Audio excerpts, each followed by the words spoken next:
Hi everyone. I'm presenting our paper comparing referential interactions with an intelligent assistant in virtual reality. In this work, we look at how users reference objects when talking to an intelligent assistant in VR. Intelligent assistants are now entering virtual reality. With large language models running on head-mounted displays, we can have natural conversations directly inside the virtual environments.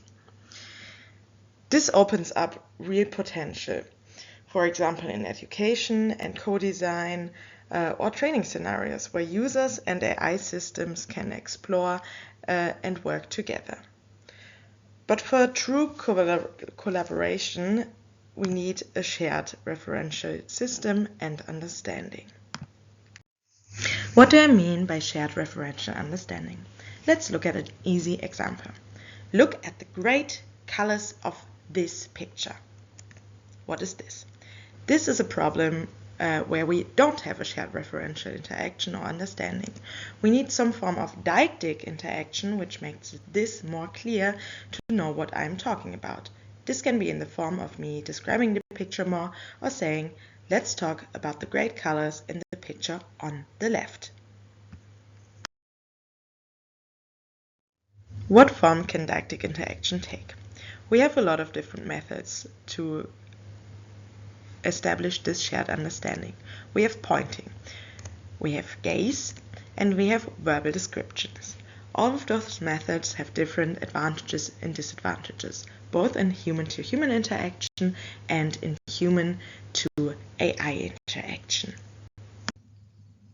The objective for the research was to compare these three deictic methods in an empirical evaluation to use during an interaction with an IA within virtual reality. We here focus on usability as this is not a technical exploration, but rather how users feel most comfortable when interacting with the intelligent assistant. How did we compare those three deictic methods? First, we implemented a virtual gallery within VR with 7 different images. We used the Meta Quest Pro for implementation, and it was developed within Unity. The images all are very different and they provide different difficulties for the interactions, so no method has an advantage over the other. We placed the users within the virtual gallery after they completed a playground setting where they could explore each method until they fully understood how to interact with the agent. Then we use the microphone to use whatever is said by the agent and the information what image is referenced to send to the intelligent agent or assistant, here the GPT API with the model 4.0 mini. The reply of the model was related to the user with text to speech. We used a within subject design, so each participant performed in all the 3 interaction methods, and within each method they had to provide the answer for one of the questions. The questions were along the lines of find the most expensive, the oldest, or the image bought most recently. We randomized both the deictic interaction method and the questions with a Latin square design. We measured 3 different aspects. We did measure efficiency, usability, and then did a qualitative analysis of the comments after each condition. 39 participants, all with previous GPT experience. This was not a prerequisite, but rather a side fact due to the changing environment and the interaction with intelligent agents. We used 2 different interaction metrics to measure the effectiveness.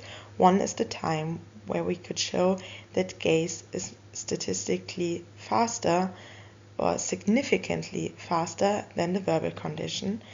And then we looked at the number of prompts, as we felt that for effectiveness, other factors like latency could potentially play a role. We also looked at the number of prompts needed to complete each task. Here we can also see a significant difference in the number of prompts in gaze compared to pointing. And the second thing we found that the number of unclear prompts, so prompts where the IA had to ask, what do you mean, was significantly larger for the verbal condition. So we had some problems in understanding the descriptions.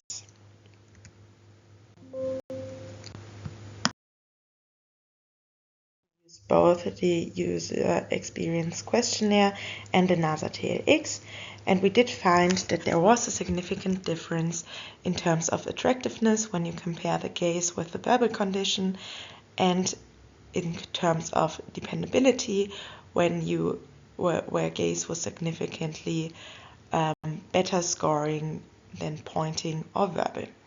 We also found that verbal had the highest mental demand compared to the others, and pointing had a higher physical demand.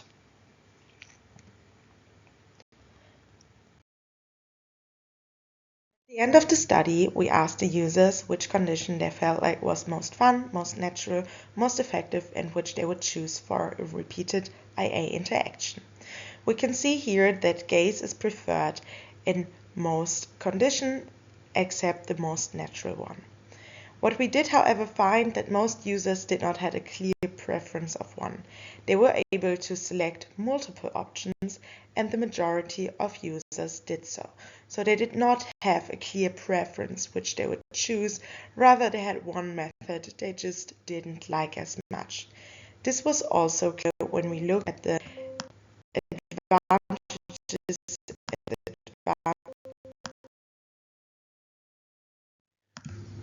When we look at the advantages of pointing, for example, we can see that people liked its interactive nature, they felt it was precise, while other people actually said it was not precise. So here we can really see the discrepancy within personal preference and how well users were able to utilize the method. Similar for gaze, where there was a lot of talk how it was preferred over other conditions and it was easy, while others did not like the repetitiveness or interaction method as a full. For verbal, we can see a similar thing.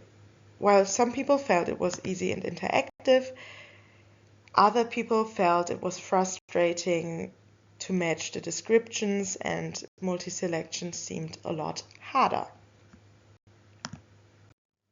From this, we extracted some guidelines for VR-based intelligence assistance.